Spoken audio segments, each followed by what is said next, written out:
Good evening. Not very usual for me to do a Sunday true crime, but I did need to reschedule for the end of week for the federal criminal charge case against Sean Combs, P. Diddy, for day 4 and 5. And I didn't want to go outside of the week without letting you guys know what happened the last 2 days. So thank you for joining me. Hello, Grace and student. Thank you for being here. And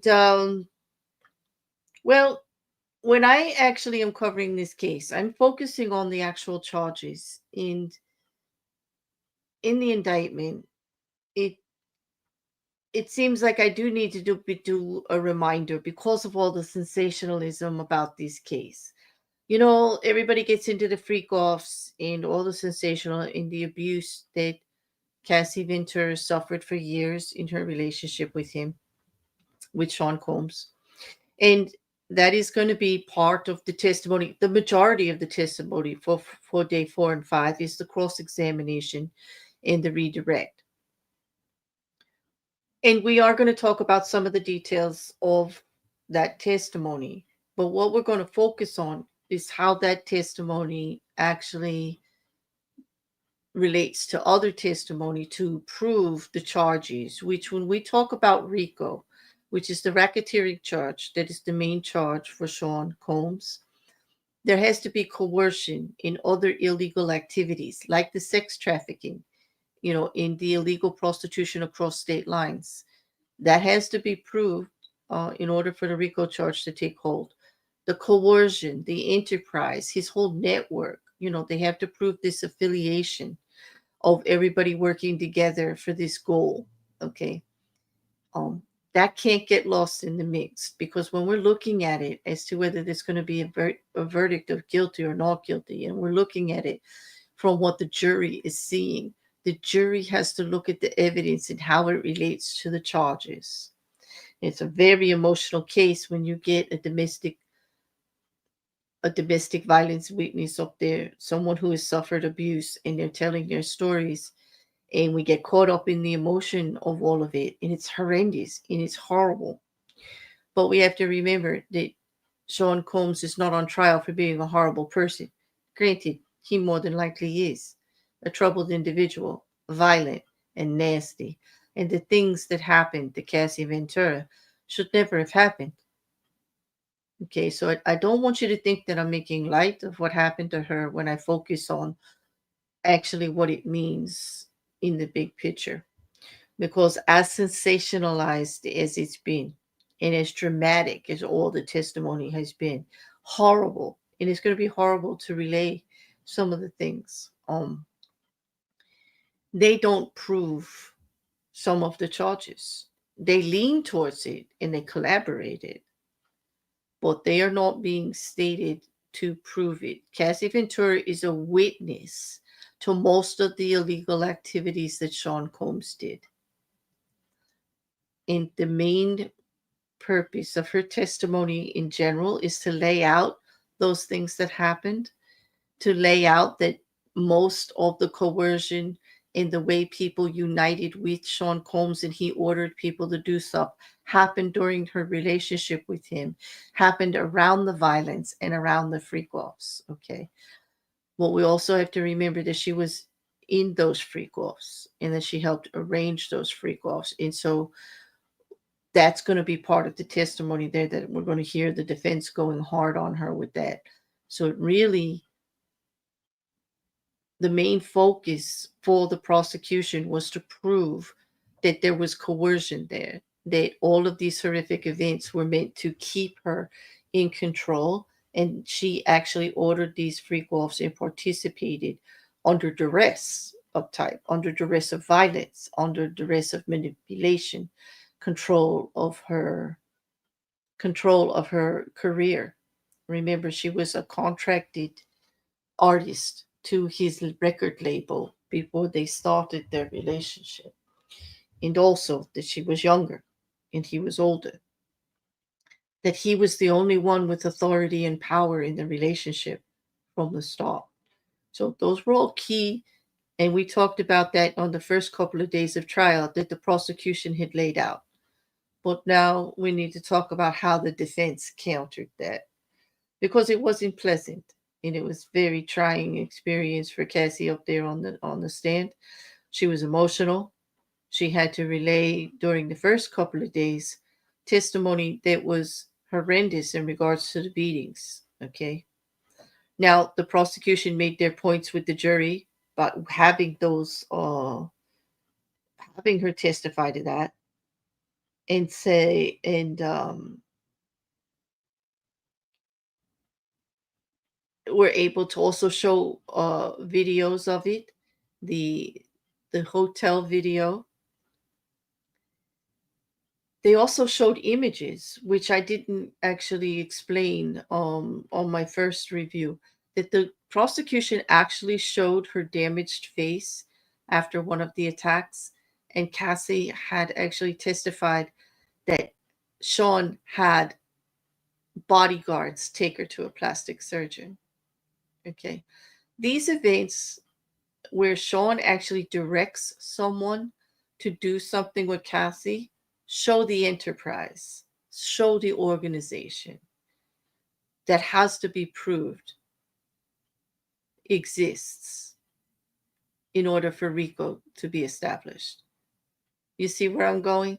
Like, I'm trying to point out the things that he did in this testimony that actually helped support the charges that the government has brought against him. When she testified that she was held against her will in a hotel for 7 or 10 days, that shows the coercion, that shows kidnapping, but it also shows the enterprise, because those were bodyguards and employees of Sean Combs that kept her there. See where I'm going? This is the case that the prosecution is building. Okay, so when we're looking at it, we're not only looking at the testimony of who is testifying, but also in how that collaborates other testimony. Okay, before Cassie even took the stand, we had the person who worked for the hotel that Sean Combs tried to did bribe in regards to the incident that happened. We then heard from one of the escorts, one of the paid escorts, who actually testified to Sean's violence with Cassie, Sean's control over Cassie during the freak-offs. So we have the collaboration there. We have the coercion. We have the intimidation. We have witnesses that are supporting what happened during the relationship with Cassie. And the reason I'm reiterating that is because when we get to day 4 and the defense starts, and by the way, the defense took 2 days of cross-examination, of very tense and aggressive cross-examination of Cassie. And at one point, the prosecution actually protested because they were taking so long and not making any points. And they actually accused the defense of actually trying to draw it out and force her into labor to get a mistrial. Now, the judge really didn't think that they were going to go into mistrial, but he did agree that defense needed only a limited amount of time and they would not be allowed to go through the weekend. As much as they wanted to, they were going to bring her back on Monday. They wanted time. They petitioned the judge to have time to go through all their documents again because they had more questions for her. But the judge wasn't having it. He said, you're not getting anywhere with the questioning you're doing already for a day and a half. I'm not going to allow you more time just to try to make something that you're not doing already. Fairness to Cassie, it was abusive. Now, they addressed a lot of text messages of her going back and forth, only stressing on the positive ones where she was showing adoration, saying how much she would love to do the freak off with Sean Combs and things like that, or where she was actually instituting the instructions on hiring the escorts for the freak offs. She actually contested it one time, Cassie Ventura did, to the judge, and said, these are not the full context. Like, these are not all of the story, where they're leaving so much out. Well, thankfully, after a day and a half of cross-examination, the prosecution is allowed to do redirect. And they were able to read the rest of those text messages to the jury to give the full context of her pushing back, of a time when she was beat so badly, the stomping that happened. Actually, not the stomping, but the actual hotel incident that the video was released for. That the day after, he said that he was, horny for her. And she said, horn? Like how? Like, what do you mean? Like, she didn't understand, and was able to read the whole context of that, to where she is telling him this is not a good vibe and things have to change.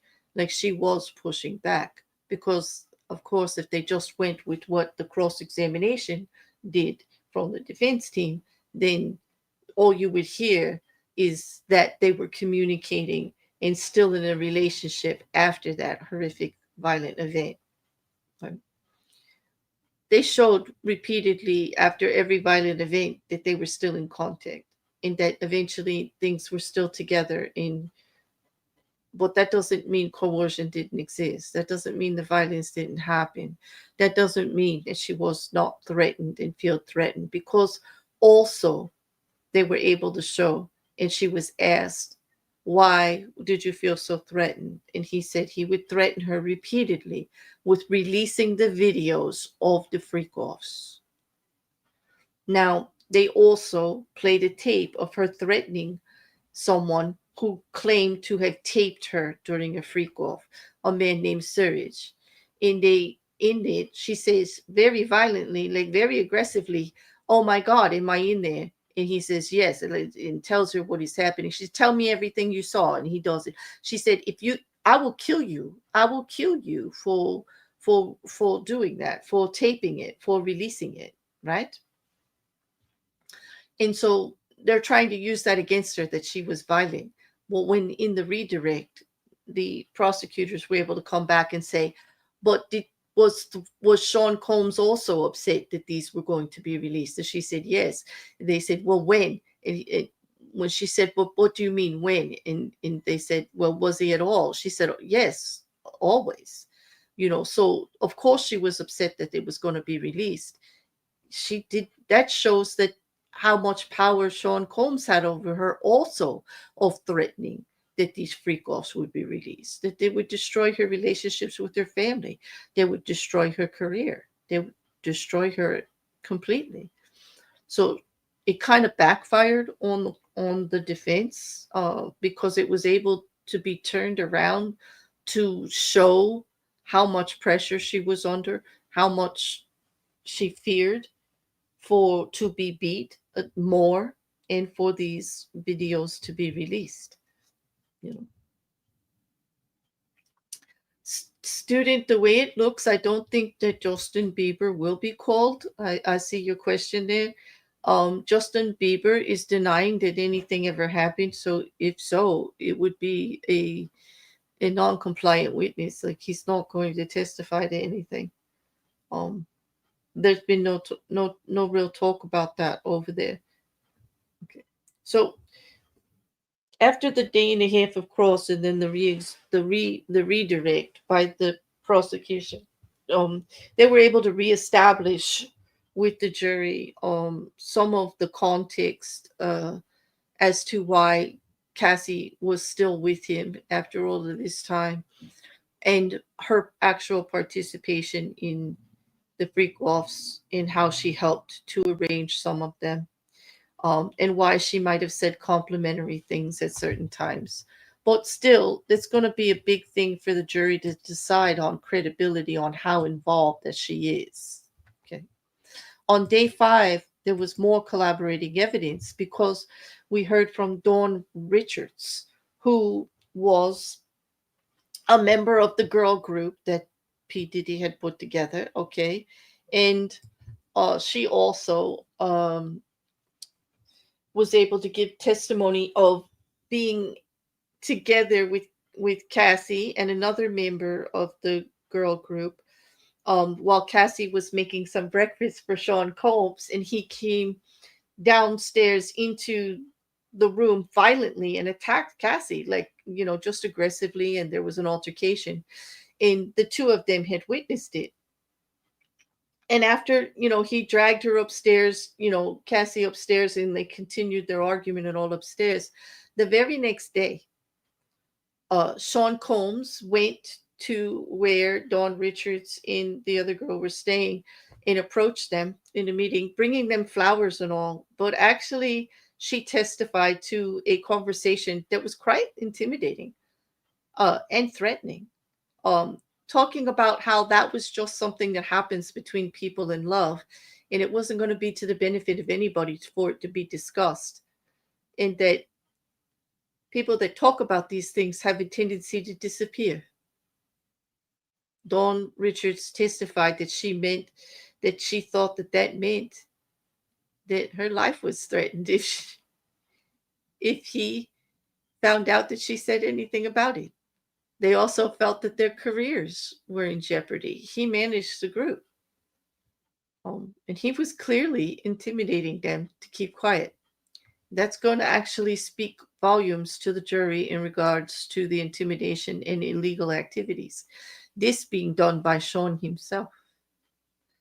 Okay, it doesn't go to the enterprise, but it definitely goes to the credibility of things he would have ordered other people to do, and whether or not he was capable of some of the acts that he's being accused of, like the arson in the ordering of other people to be beat. There was also on day 5 testimony of an agent. Oh, I gotta find it.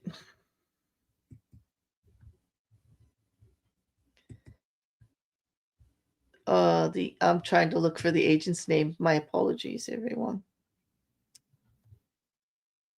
That was Agent Bindi. Yes. And they testified to at the time of Sean's arrest, that his hotel room was full of baby oil on the nightstand, in the bathroom, all over, and that there was also drugs and things that were discovered, a big bag of pink MDA and ecstasy mix, and that obviously a woman had been staying in the room with him. This is evidence that his behavior continued, that freak-offs were more than likely still happening, kind of taking the heat off Cassie that she's the one who wanted it and she's the one that arranged it, because during the defense's cross-examination of her, they really pressed hard on perhaps she was the one that wanted all these, and that because Sean, okay, brace yourselves for this, because Sean Combs, P. Diddy, had a mental disorder like bipolar into medication, that he wasn't in the best of mental health. Perhaps she was taking advantage of him. Yes, scoff. I'm laughing myself at the even notion of that, with him beating her the way he did. Her not beating him. She did fight back occasionally, and she did have say things, but no, it's not the aggressor in the relationship. That kind of fell flat, and I'm hoping that it fell flat with the jury as well. The fact that they pushed it to there. But the fact that they could actually, years later, after Cassie is no longer in a relationship with him, he's had other relationships with other women since then. And when they arrest him, he still has all the paraphernalia around him that he had during his relationship with Cassie, that she is actually relaying as part of the freak-offs and part of his very adherent behavior. So that kind of goes to the continuation of the pattern and kind of adds more credibility to what Cassie was saying, as her being the one led into it. She had not had a lot of experience when she met Sean Combs, and he is the one introducing her to this lifestyle. He is the one introducing her to this means of entertainment, so to speak. She didn't know that freak-offs existed or what they entailed until she met Sean Combs. So it kind of collaborated all along that. that he was the one with the knowledge in the craving for such things. So uh, they threw that in at the end. Okay, Dawn Richards' testimony alone is going to help with the with the coercion factors and illegal activities. That is definitely an intimidation um, of witnesses, intimidation to keep quiet and not to say anything in regards to what happened with Cassie and the threatening.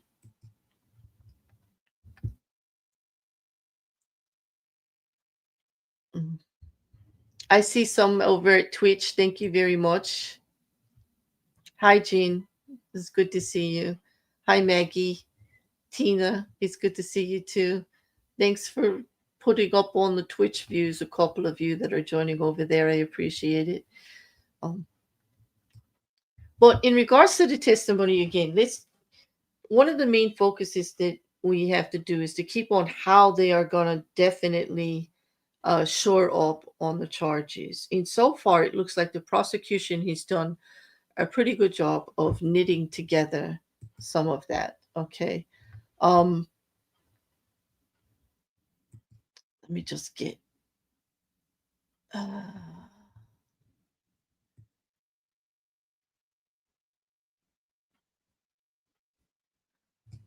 Dawn Richards alone actually helps on, with the prosecution strategy, with Cassie's testimony and surveillance footage to establish a pattern of coercion and violence.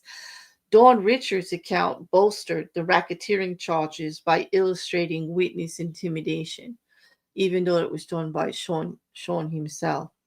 Now, the defense's strategy is also they're going to be to portray Cassie as a willing participant throughout with explicit text and audio, trying to frame also her financial settlement with Diddy in regards to the civil lawsuit that she put out, which some say led to so many of these other cases that are happening in the civil courts against Diddy.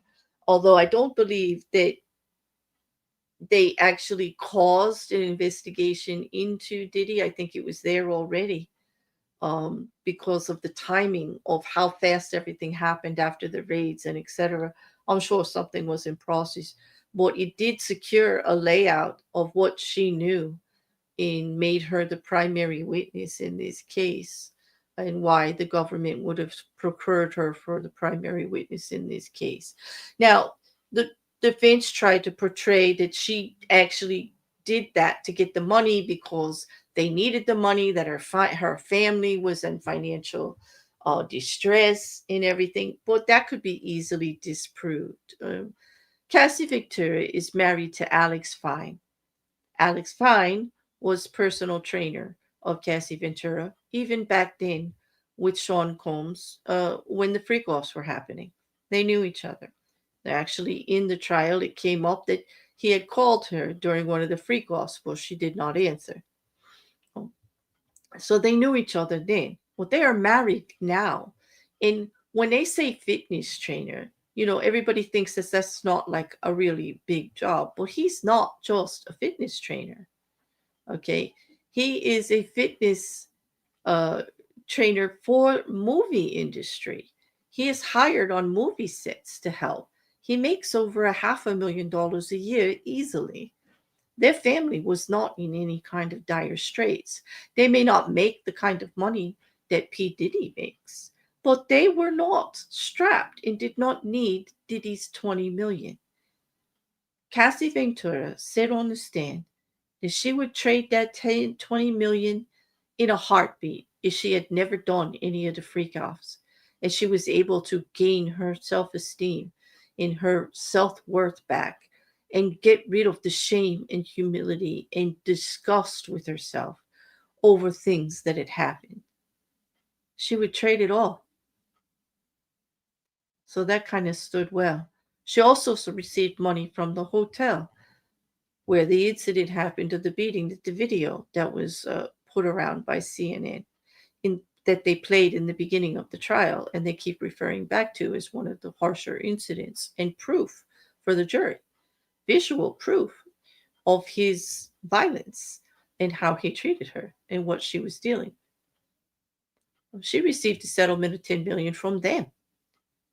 If they don't feel that they left her in jeopardy, why would they pay her? I mean, seriously. They tried to make her look like she was money grubbing or that she didn't really have a case. But if you actually hear the testimony, there's nobody that could doubt that they kind of would be happy she got anything. Also, they didn't go to court for it. She didn't sue him for it. He just gave it over willingly, trying to hide all of this. So in essence, it proves that yes, she took the money, but it also proves that Sean Combs had something to hide. He did not want her to testify. It proves that he threw money at the issue to try to keep it quiet, to keep it out of the public eye. So it goes like both ways. It's going to be up to the jury which way that they're going to look at it. I do have a few of the drawings that were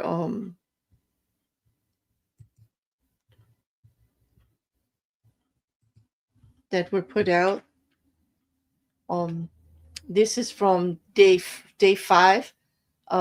Day 4, Cassie Ventura was very upset. Day 5, she came back a little more composed.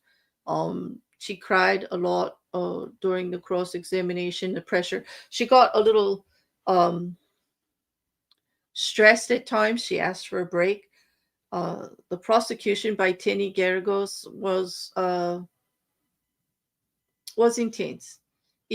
She wasn't rude, but she was very firm about the text and very direct. And she did not allow for answers that were complete. We've all seen these tactics before where they try to just frame it in a certain way. And like I said, Cassie Ventura actually pushed back and said to the judge, there's so much more to this. They're leaving so much more out. And he agreed, but they have to let the defense do what they want, and it can be addressed at redirect, which it was. And they gave her the opportunity to expand on her answers in regards to some of the cases that looked really bad, like when she said that she enjoyed, I would love to do the freak off. They would just take that sentence out, not that, all the conversation before where she said she would rather spend time with him by himself. And he said, but it's really what I enjoy, and I was really looking forward to it. And then she would concede after a while and say, okay, then I would love to do the freak off. And then she would go and order the escorts for him. But they were leaving out the rest of the conversation everywhere else. And so they were painting a different picture, than what actually happened. They weren't actually portraying the whole picture, so to speak.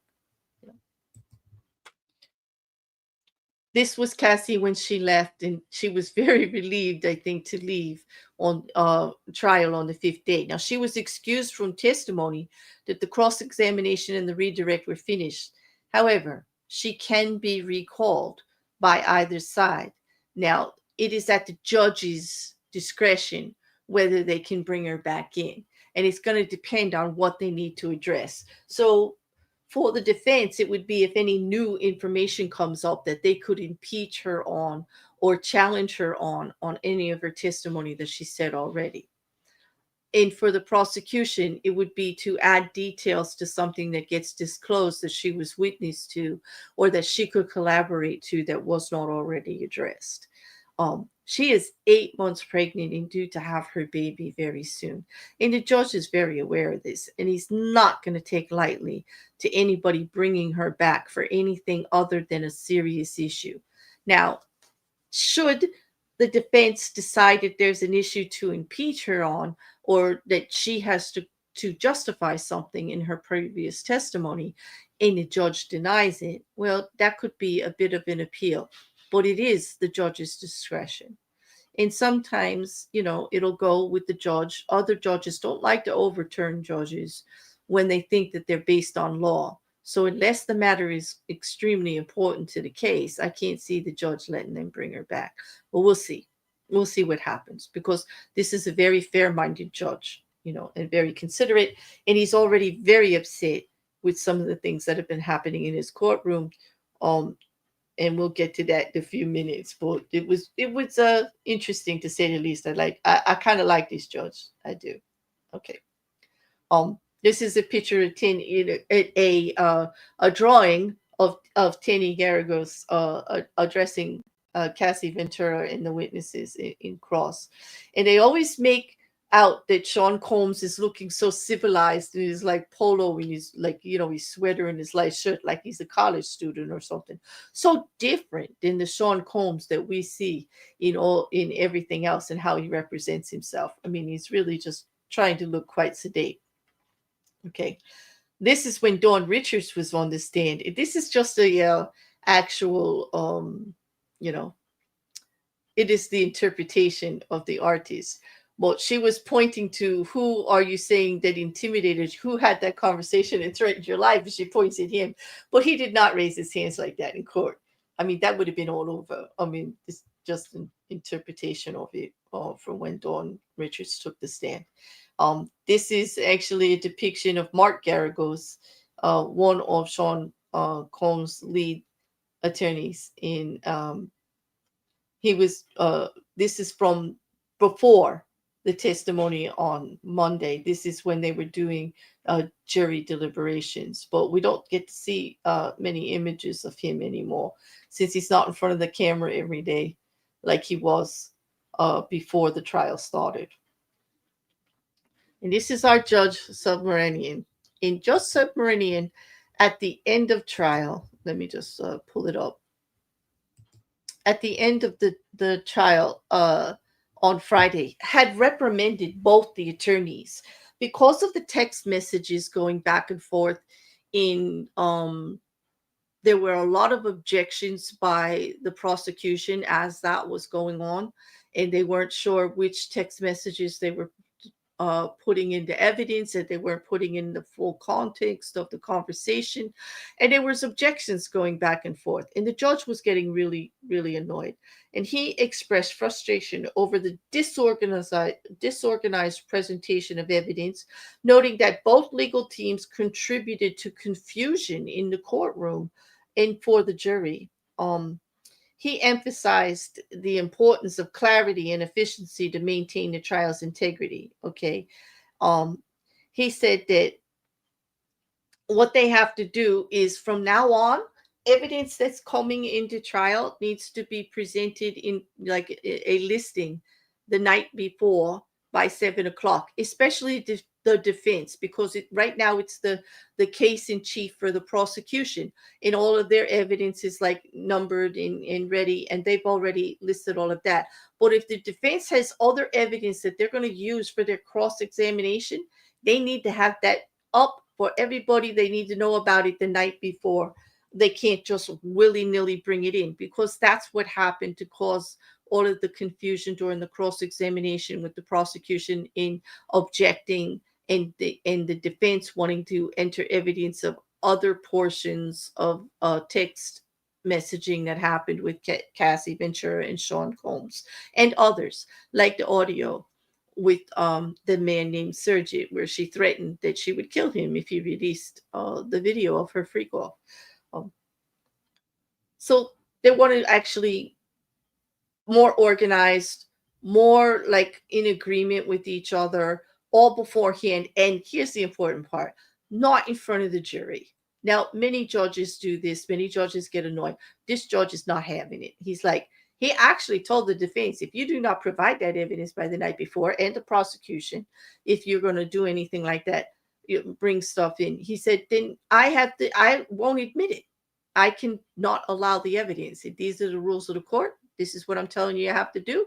You either comply or it ain't coming in. So he really kind of put his foot down.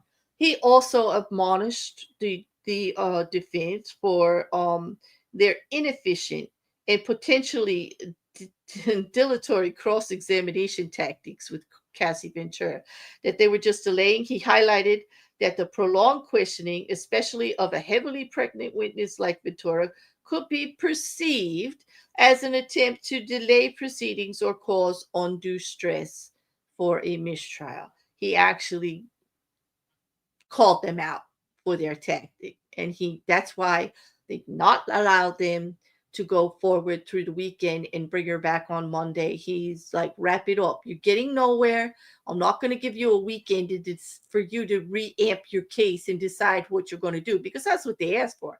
They said, well, in that case, give us the weekend and we'll do better. And he's like, no, this was your shot. Like, you needed to be prepared before you cross-examined her. You don't get a redo. Like, that's it. You don't get a redo. Okay. The prosecution, they were concerned that if the cross-examination was so stressful on Cassie Ventura or so prolonged that there was a risk of her going into labor, and then a mistrial could be declared because she could not take the stand. But it all got played out outside of the view of the jury, but the judge was not happy. His reprimand served as a reminder to both the parties of their responsibilities to conduct the trial with professionalism and respect for all the parties, and he urged them to streamline their approaches to avoid unnecessary delays and maintain the focus on substantive issues at hand instead of, the actual, shenanigans that normally go on. Thank you so much there, member, for 28 months. I love the judge doesn't play.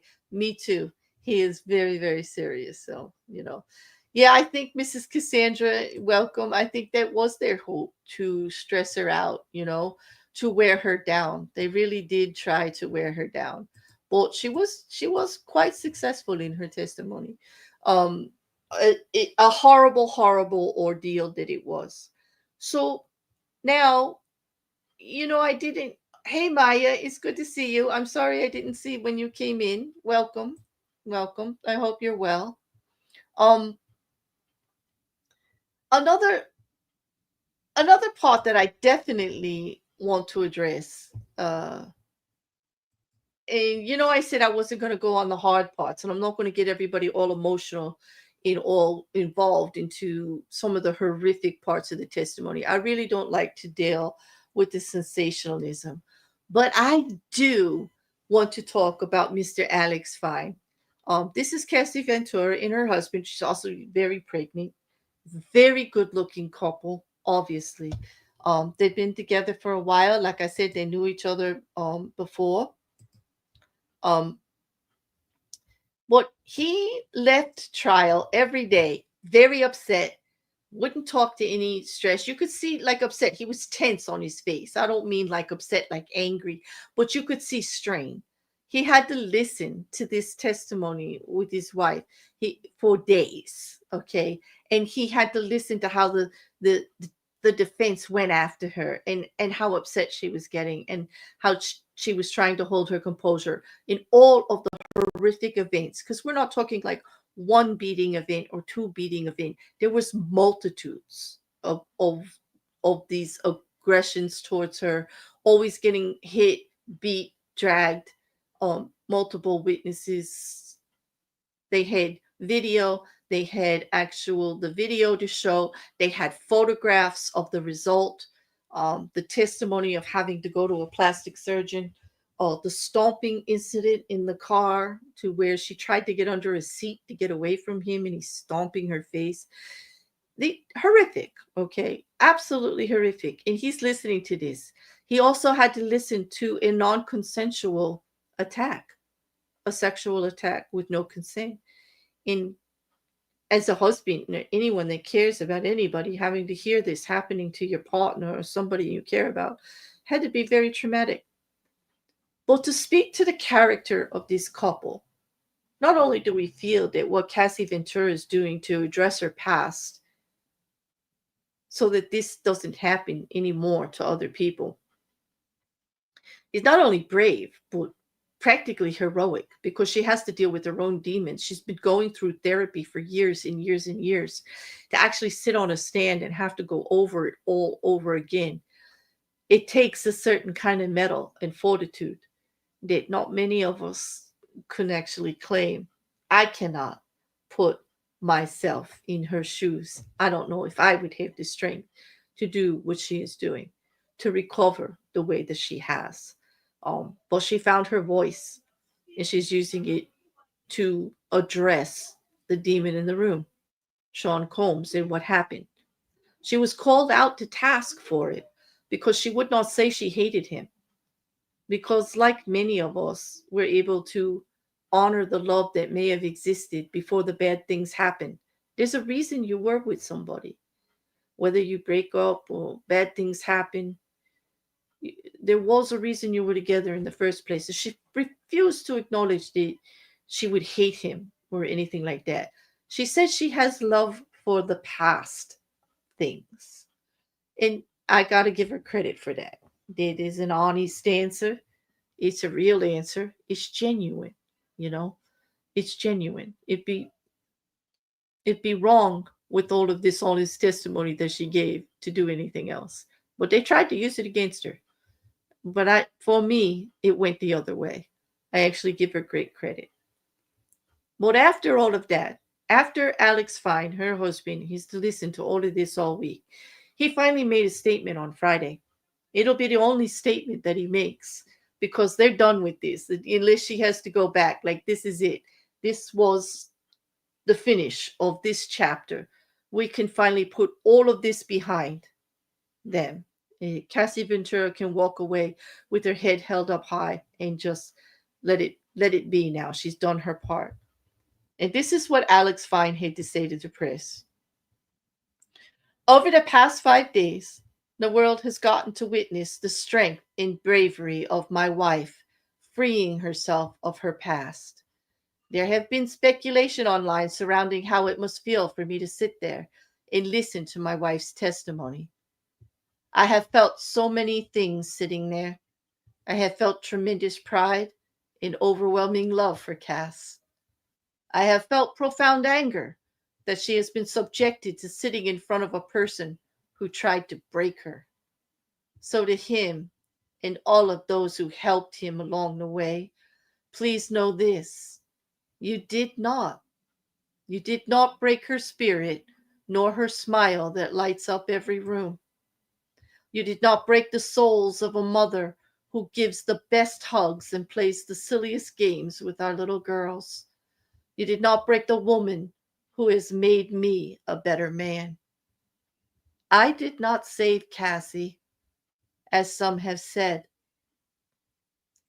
To say that is an insult to the years of painful work my wife has done to save herself. Cassie saved Cassie. She alone broke free from abuse, coercion, violence, and threats. She did the work of fighting the demons that only a demon himself could have done to her. All I have done is love her as she has loved me. Her life is now surrounded by love, laughter, and our family. This horrific chapter is forever put behind us, and we will not be making additional statements. We appreciate all the love and support we have received, and we ask that you respect our privacy as we welcome our son into a world that is now safer because of his mom.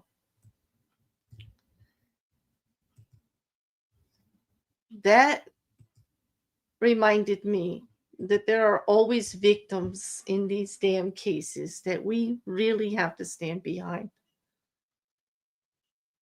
And so, besides talking about what legally happened in this case this week and how the prosecution really did make a good stance against the RICO charges in the testimonies with Cassie Ventura, that statement spoke to me so profoundly as to the strength that Cassie had to do this, and how after all the work that she did to become a whole person again, she had to go back into a courtroom and remember it all and relive it all. And she did it.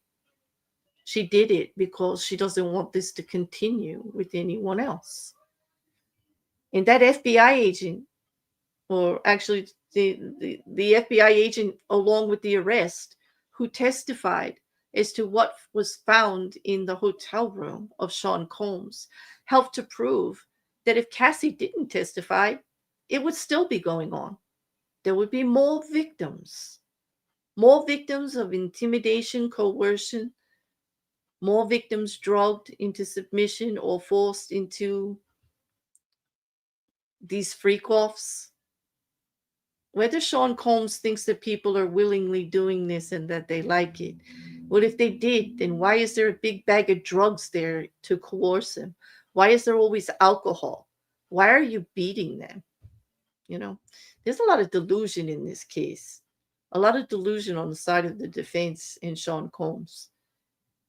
Because even during trial, it kind of spoke loudly to me when they started to talk to Cassie about a trip that was taken where the defense was insinuating she was in rehab.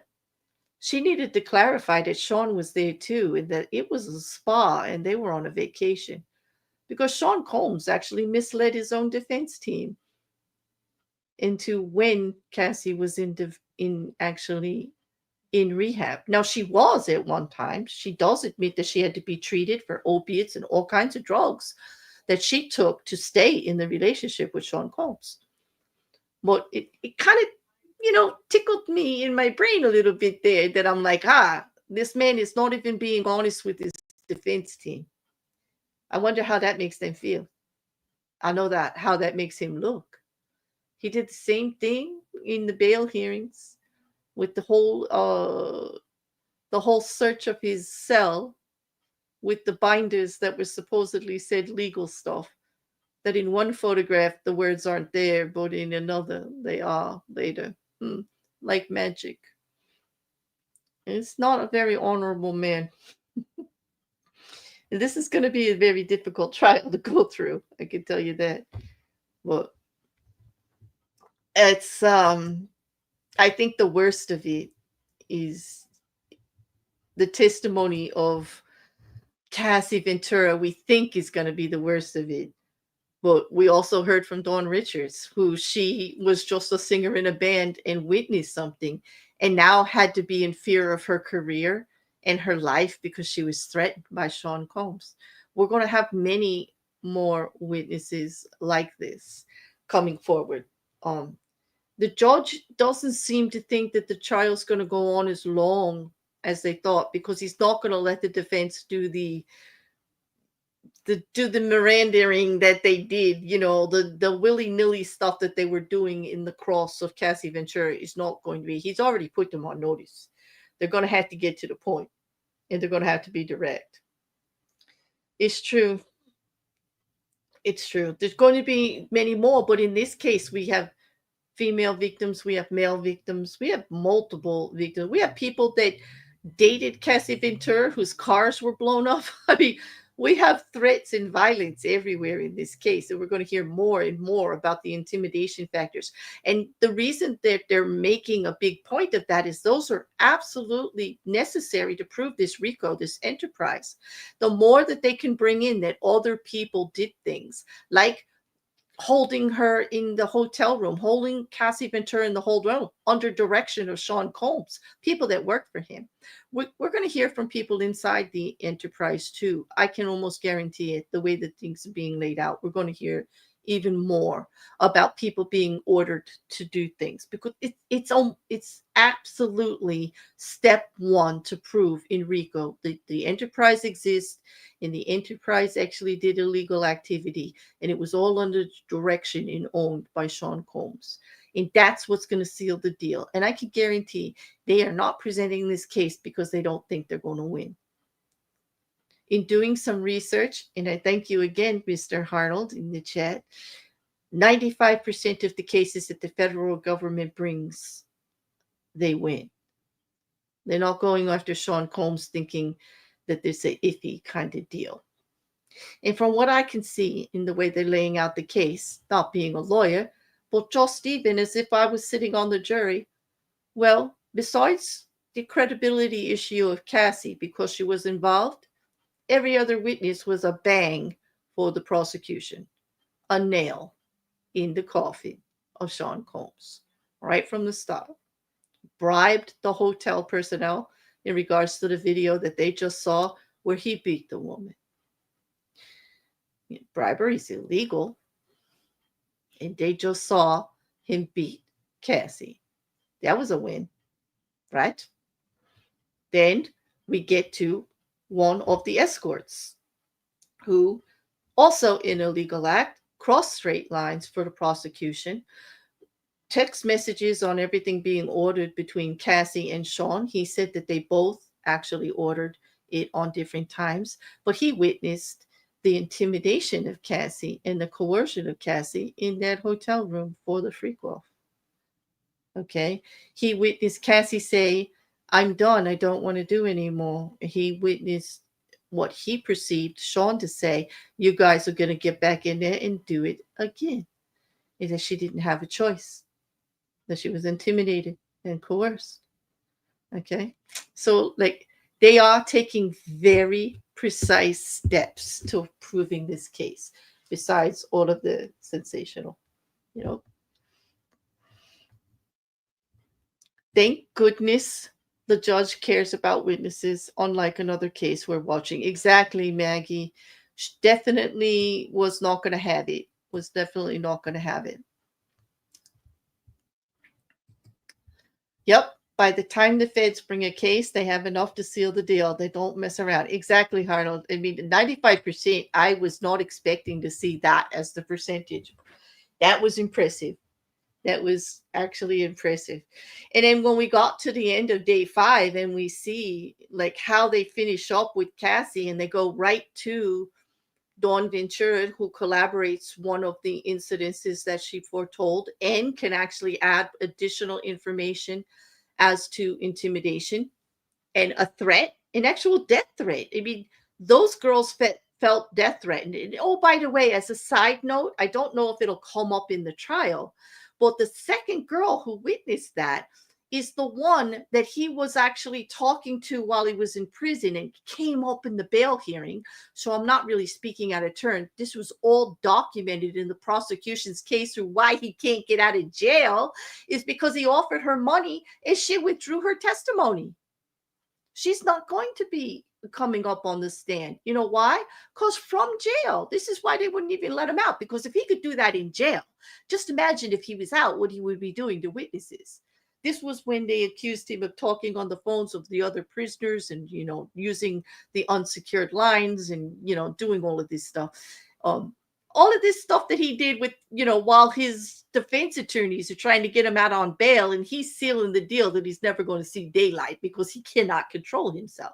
He was ordering people around from the jail, and he was having conversations with her, offered her money, and was talking to her about not testifying. And she was already listed as a witness in the case. That's a clear violation. He definitely sealed the deal on not getting out on bail with that. I don't think that will come up in the case, but just to let you know that this other person was sitting there too, and she's not part of the case because of his intimidation. But for us, not for the jury, for us, it kind of sealed the deal that he'll do anything and intimidate anyone. You know, he just wants his way. Yeah, exactly.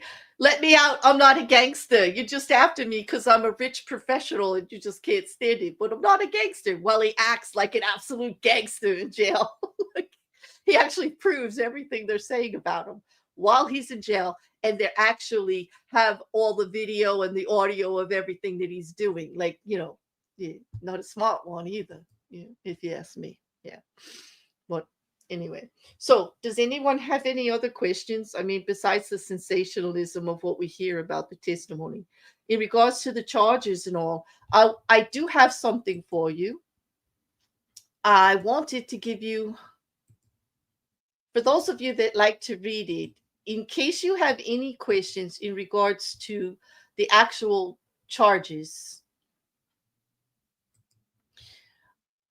what I wanted to do is give you the indictment again, because it really lays out what they feel the enterprise was, what they feel the actual RICO violations are, and what they're going to be proving in this case.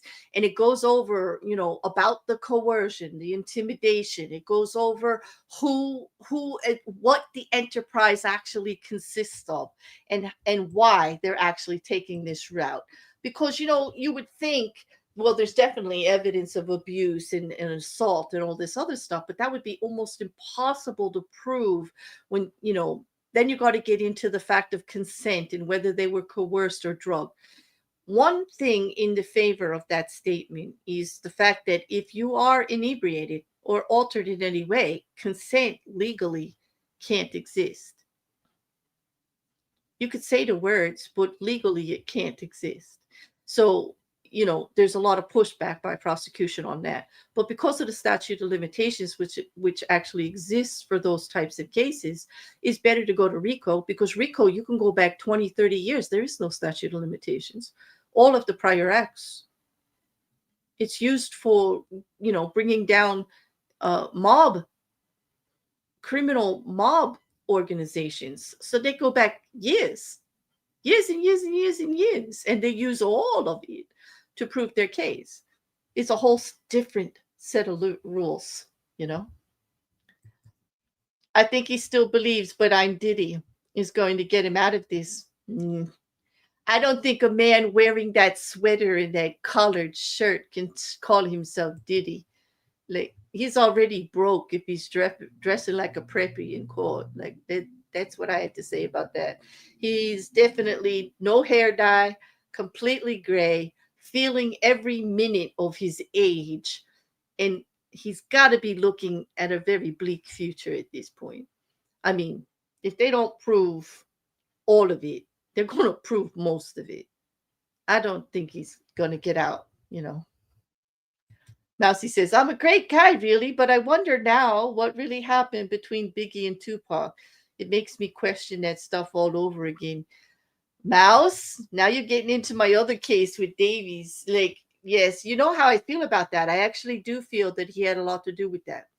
I actually do feel that a lot of the money that caused the hit did come from that direction. But what are you going to say? People have been talking about that in rap forever. You go back to listen to 50 Cent and Eminem, they were solid about it from the start. He has been building this empire of crime here on the East Coast for a very long time. Remember, he came from New York before he moved out there, and he went to Miami. He went to school in upstate New York. He went to a Catholic school, actually, that my ex's aunt taught at. And there were stories, even when he was a kid, of him being enterprising and organizing people to do things for him. Like, so, what are you going to do? You grow up that way. Same thing with Jay-Z, Well,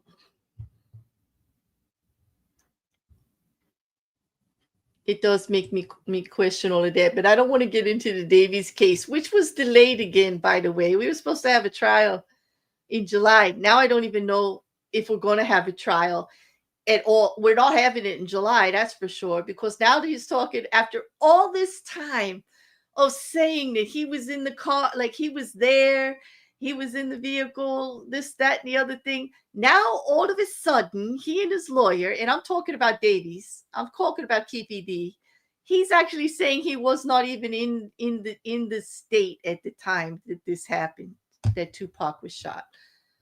I'm like, what? Okay, here we go.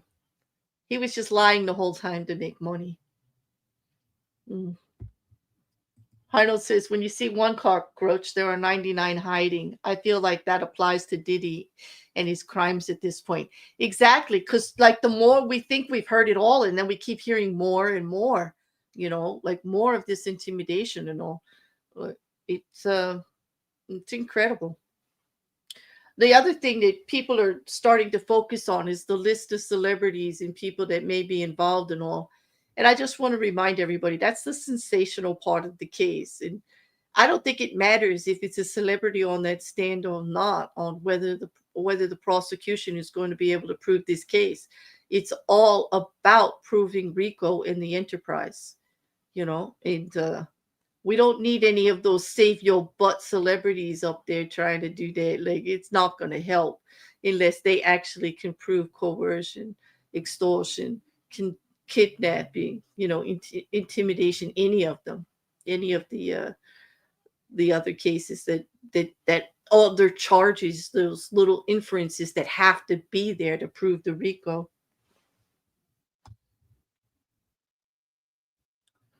Yep, Eminem was silent about it because Dre asked him to stay out of it. Also, let's not forget about Suge. I'm not forgetting about Suge Rabbits at all. And you're right. Eminem only mentioned that casually in conversations here and there, but he never actually did a rap on it. He never went deep on it. He kind of left it, but he definitely leaves little kernels about it here and there. But you're right. And you know what? And Dre was probably right for them both to stay out of it, because the way that the record companies were feuding at the time, P. Diddy and, Bad Boy Records and Suge Knight, and everything. And everybody was fighting East Coast and West Coast. And they could have ended up in the middle of it at the end of a not very pleasant situation. It could have affected their careers, also their businesses or their lives. It was just nasty stuff. Definitely nasty stuff. In Atlanta, in that time, is that scene we heard a lot of stuff, and it was so crazy. But now, what if it's all true? It could be. I'm wondering if we're ever going to know. I mean, I would like for Tupac's family and for everyone for that to finally be settled as to what happened. But we thought with the actual charges against Keefe D that we were going to finally, see something about it. Maybe he would come clean and say exactly what happened. But now it just seems like everybody's just covering their butt still. We're never going to know the actual truth.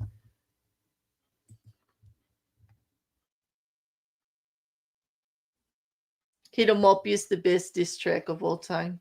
I do agree. There's some good ones. There's some really good ones. We've been listening to some really outrageous stuff lately too. I don't know, Arnold, did you see the one that Joey Badass here from the East Coast just dropped? That he did it with the with Absol and who's the other one? Big Sean, I think is the guy's name, who I never even heard of before. Much, never heard. I mean, I've heard the name, but I never listened to anything. Um, are you? Yes. Oh, good. Are you covering this from the courts? A salute. Yeah. I think more people need to cover it, honestly. Yeah. Um. Oh, I'll send you a link to it later. I get it from Record. Uh, it was long. Each of them did like 20 minutes, but man, the flow was unbelievable. It was pretty good. But they're all back. They're all back, like fighting back and forth like they do with the disses. It's pretty well.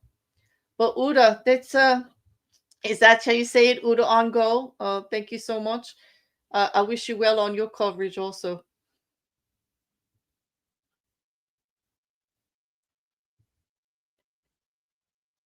Nobody does, Liam. Nobody needs anybody like that rapping on your door at 2 a.m. with a Glock. Exactly. There's some things you just need to stay out of. Yeah. Yep. I agree, Rabbits. M is pretty good at holding it his own. He don't scare easy. But he is a smart man. We'll say that. He knows like when to engage and when not to. I'm kind of glad he took Dre's advice and didn't pair up for that in with the rap battles or any of it. Yep. But on that, guys, that's my hour. I'll be doing another one next week on this. We're going to keep it going it everywhere, back and forth, just to cover what's going on. It'll probably be weekly from now on, depending on if they have a lot of witnesses every day. I might break it up into an hour twice a week. But I want to do the summation because we want to just keep concentrating on how the prosecution is laying out the case and just keep going over and over again how they're going to be chipping away in the jury's perception of what they're hearing. I mean, currently, right now, with what I'm looking at, the only issue not improving it is whether or not they believe how complicit Cassie was in whether or not there are a little bit of sour grapes there, like some kind of retaliation. But I think the prosecution did enough in pushing back and allowing her to tell her story and where she is now that I do believe they are going to find her credible. And even if they don't, the only charge that it would really affect is the sex trafficking, prostitutions across state line, because she's the one who did a lot of the booking. It's really not going to help much in the human trafficking one and or the RICO enterprise one, because there's so much there that collaborates with the intimidation and the coercion, because it also has witness testimony from people that are not Cassie Ventura that witnessed it. So it does add to the credibility there. So it is leaning towards the prosecution at this time. We can't get our hopes up too much because the defense is still going to be able to do a case after. But so far, the case in chief for the prosecution, they are delivering as promised on that indictment. And if you get the chance, that indictment is only 14 pages, but it will actually clarify some of the direction of this case, because it does get muddled when it gets so sensationalized and all the headlines are about, this he did this, the freak off in the beatings and, all of the violence, and they kind of skew it a little bit and we lose focus on what the prosecution actually has to bring forward. So all that, I'm going to end it. You guys have a great night. Thank you so much for being here on a Sunday. Mrs. Cassandra, I'm glad you could come. I know that you wanted to spend time with hubby, but that's so cool. I'm sorry that you and Mipit and I haven't been able to do our casual hangs. I miss them, and we're going to get back to them as soon as they can. Maybe next Sunday if we can. But for now, what I'm going to do is end this. And for those of you following Karen Reed, I'll see you in the morning. We will have a true crime during the week. We also have another Black Mirror coming out on Friday. We have another read for Life, the Universe, and Everything coming out this week. This one is going to be a good one too. Yes, Arnold, I agree. Reading that indictment is very, very helpful. Let me just post that link one more time for anybody who came in later. Oh, it should be a shareable link, guys. It's a public document, so you can share it with others if you like. But I do recommend, if you want to get a good handle on what the prosecution has to prove, it's only 14 pages. A little bit of legal jargon. I love it. Not all of you do, but I love that legalese. But it does put things in perspective. Okay. On that, anybody that's in the Discord or those of you from the assignment, if you would like to join us for Banksy tonight, Banksy, we're going to be reviewing that documentary that Recker was talking about yesterday at 8:30. I had to move it to 8:30. Recker had an appointment he had to attend to before coming in. So I changed it from 8 to 8:30, but hopefully I'll see a few of you over there. Yep, Banksy. Yep, that's what we're gonna do. That documentary about enter. What is it? Exit at through the gift shop. That's the name of it. Yes, yeah, through the gift shop tonight at 8:30. That's it, Mousy. Thank you so much. Is there a Monday? There is a Monday stream. For the movie, you mean, Liam, or do you mean Mousy's morning streams? Mousy asked for the movie Nobody on Monday night, so library attendees, that's going to be another screening. Yep. All right, I'm going to see everybody there then. Oh, good. You are. Okay, Mousy is going to have her fishes in the morning Is that in the morning there, Mouse? Cool. Liam, you can drop her link if you'd like. What's happening with the retrial? We're going to be there Monday morning. We only had half a day. There was no afternoon chill. You didn't miss anything. They end early on Fridays, and I forgot about that. And I had scheduled a Friday afternoon, but I had to cancel it.